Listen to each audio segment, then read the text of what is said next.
हरे कृष्णा। गुड्डू की दुनिया में आप सभी का बहुत बहुत स्वागत है। तो आज हम हरी हरी बोल सीरीज में आपके लिए बहुत ही सुंदर कहानी लेकर आए हैं जो कि सच्ची घटनाओं पर आधारित है। ये जम्मू कश्मीर के कुपवाड़ा सेक्टर में घटित हुई थी। एक जवान द्वारा बताई गई घटना है। और शुरू करते हैं।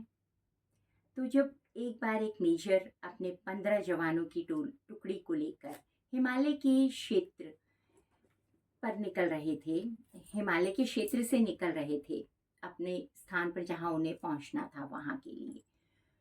तो रास्ते में बेतहाशा ठंड पड़ रही थी। ठंड की वजह से सभी जवान कपकपी से कांप रहे थे और उन सभी को महसूस हो रही थी एक गरम गरम चाय पीने की जरूरत।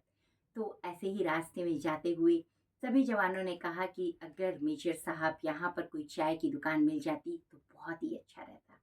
तो हम सब लोग चाय पी लेते और चाय पीने से हमारे अंदर जो ताजगी और गर्मी आती उससे हमारे और भी सफ़र आसान हो जाता।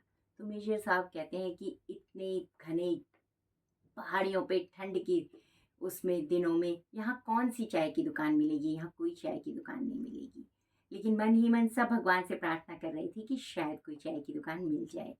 तो जब वो वहाँ से जा रहे थे तो वहीं उन एक पहाड़ियों पर एक टूटी फूटी सी दुकान, चाय की दुकान थी जिसपे ताला लगा हुआ था। तो अब सभी के मन में एक ही विचार आया, क्यों ना इस दुकान को के ताले को तोड़ दिया जाए और इसमें चाय बनाकर पी जाए। तो मेजर साहब की परमिशन से जवानों ने दुकान के ताले को तोड़ा और ताले को खोलकर उसमें चाय बनाई। 15 जवान और एक मेजर साहब, उन्होंने सभी ने चाय पी और वहाँ पे कुछ बिस्किट भी थे, सबने खाए। तो जब जाने लगे तो मेजर साहब ने सोचा ये तो चोरी होगी। अगर हम इस तरीके से चाय पीकर और बिस्किट वगैरह खाकर आगे बढ़ गए तो हमारी आत्मा जो है इसके लिए जवाब नहीं देती, आत्मग्लानि होगी हमें। तो मेजर साहब ने क्या किया कि 1,000 का नोट लिया और चीनी के डब्बे के नीचे उसको दबा दिया कि जो भी इसकी सामान की भरपाई होगी वो हो जाएगी। हालांकि चाय 1,000 रुपये की नहीं थी, लेकिन मेजर साहब ने सोचा कि गरीब आदमी है, ठंड का समय है, तो यहाँ पे जो भी होगा, इतनी ठंड में चाय की दुकान खोल के बैठा है तो पेट के लिए ही होगी।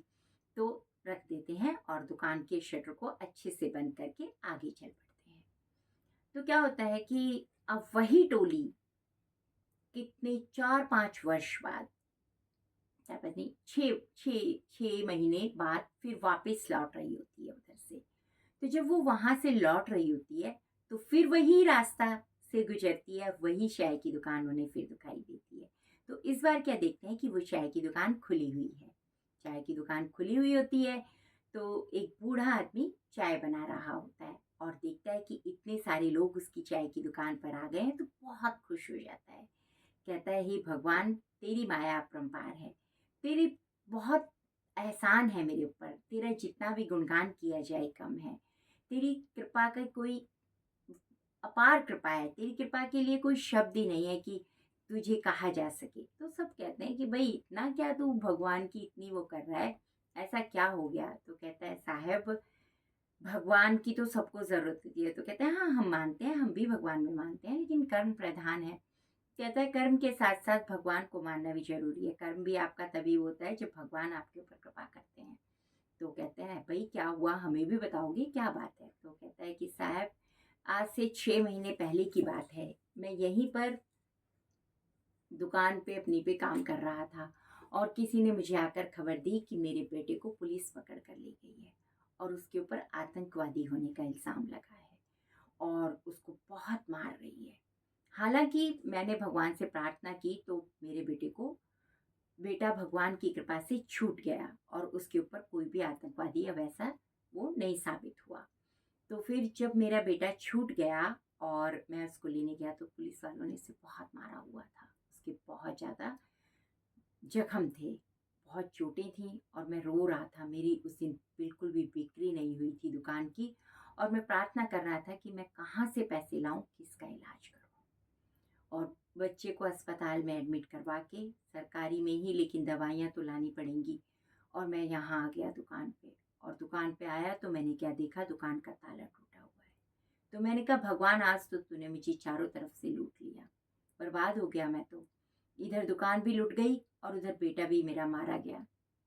मैं यही सब करते हुए भगवान से प्रार्थना कर रहा था कि मैंने क्या देखा कि चाय की चीनी के डब्बे के नीचे 1000 का नोट रखा है।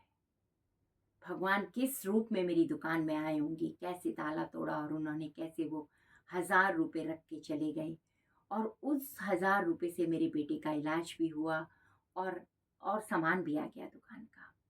तो है ना भगवान, कहीं ना कहीं भगवान किसी न किसी को साधन बना के भेज ही देता है। ये भगवान ही निश्चित करता है कि किसको किसके द्वारा कब कहाँ मदद मिलनी है। तो सभी जवान मेजर साहब की तरफ देख रहे होते हैं और मेजर साहब उन्हें आंखों से इशारा करते हैं कि वो कुछ ना बोले। तो देखो कैसी भक्ति और कैसी श्रद्धा है, विश्वास कैसा है। आप जितना विश्वास रखोगे भगवान उतना ही उसको पूरा करेंगे। तो उस बूढ़े आदमी ने भगवान पर पूरा विश्वास जताया था। भगवान ने उसकी इच्छा पूरी की और उस जंगल में भी उसके लिए पैसों का इंतजाम किया। और ऐसे ही किसकी इच्छा क्या है, यहाँ जवानों की भी इच्छा थी कि उन्हें इस ठंड के मौसम में, कड़क मौसम में, इतनी ज़्यादा ठंड पड़ रही थी, जब बर्फ़ की वो पड़ रही थी, चाय की इच्छा हुई। तो भगवान ने उनको चाय दिलवाई और उस बूढ़े आदमी के लिए प्रबंध कराया पैसे का। तो हमें कब किसके लिए किस निमित्त भेज दे कुछ नहीं पता है। तो हमें हर पल भगवान का शुक्राना करना चाहिए, धन्यवाद प्रकट करना चाहिए, हर हाल में विश्वास रखना चाहिए कि यही है कि जो हमें कभी भी हमारा साथ नहीं छोड़ेंगे। चाहे दुनिया हमें छोड़ भी दे, लेकिन हमारे भगवान हमें कभी नहीं छोड़ेंगे। तो अगर आपको इस कहानी अच्छी लगी हो तो इसे लाइक, सब्सक्राइब और शेयर करना ना भूलें। और कमेंट्स में लिखिए जय जय श्री राधे। धन्यवाद। और हमारे जवानों का भी, जो हमारे देश के लिए खड़े रहते हैं सर्दी, गर्मी, धूप में, उनके लिए भी बहुत बहुत दिल से धन्यवाद है। जय हिंद, जय भारत माता की।